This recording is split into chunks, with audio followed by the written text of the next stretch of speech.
стало відомо, Forbes опублікував інформацію про те, що нібито напад України на Крим призведе до ядерного удару. Звідки вони взяли таку інформацію? А тому, що їм Ілон Маск про то розповів.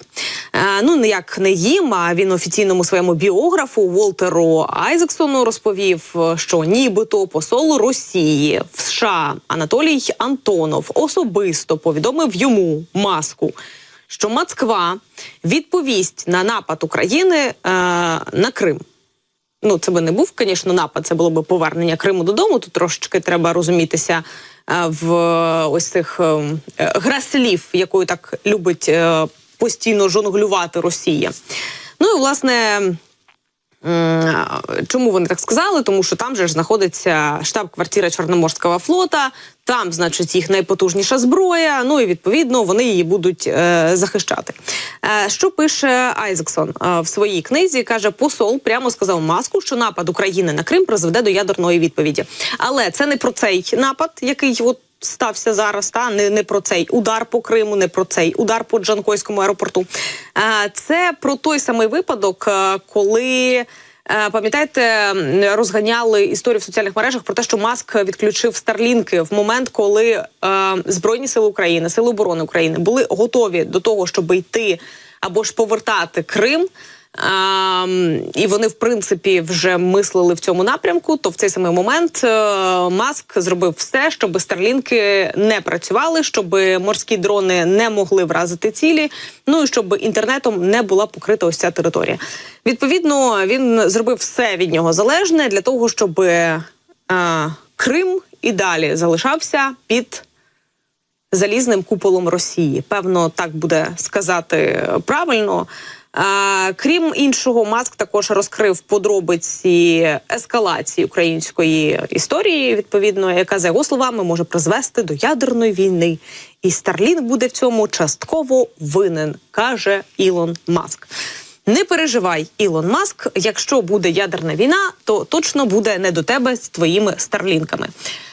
Ну, а по-друге, кожного разу ми повертаємося до одного і того ж самого, до ядерної кнопки, яка є у цих мав, які живуть на території Великої Руської держави.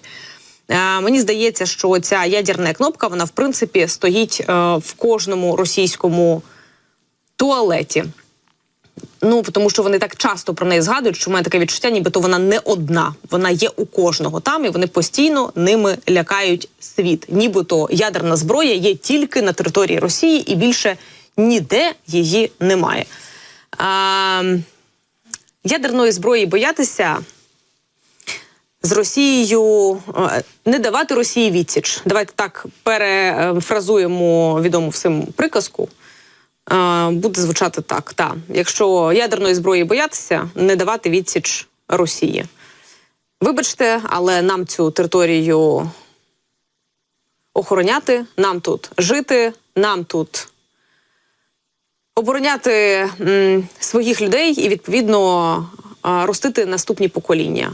Ми тут вдома і ми тут точно нікуди не підемо. Ну, а що собі там думає Росія про свої ядерні боєприпаси, то вже, відповідно, до неї.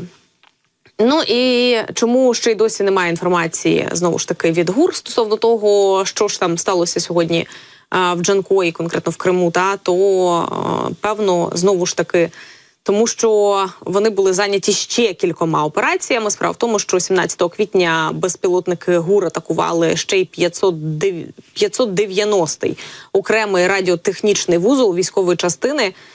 Військова частина 84-680, вона розташована в російському місті Кавілкіна в Мордовії. Ну і джерела в розвідці говорять, що відстань від українського кордону до місця враження десь близько 680 кілометрів. Тобто, ну, про те, що наші дрони залітають так далеко, для нас це вже не є сюрпризом.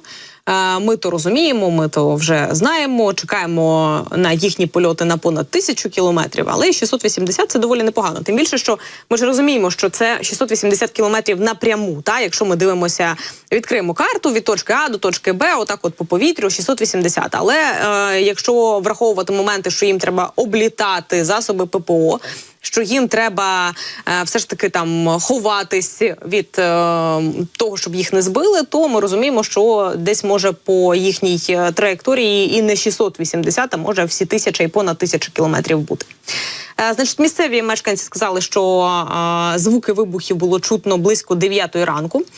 Також в мережі публікували відео, на яких було видно стовп диму на місці РЛС-контейнер після влучання безпілотників. Тобто ще одна РЛС. І тут же, значить, українська розвідка каже ще й про Самару, що не треба нам про неї забувати, тому що там сьогодні відбулося ще й знищення транспортного гелікоптера Мі-8. На російському аеродромі Кряж. У російських аеродромів сьогодні прям був, знаєте, не їхній день, як то кажуть. Так от, ГУР повідомляє, що 17 квітня гелікоптер використовувався у війні проти України, відповідно. Тепер не буде. Ну і вартість, я нагадаю, десь його там від 10 до 15 мільйонів доларів цього самого Мі-8. Розвідка ніяких інших деталей поки не надає, як і не вказує, хто саме знищив цей Мі-8.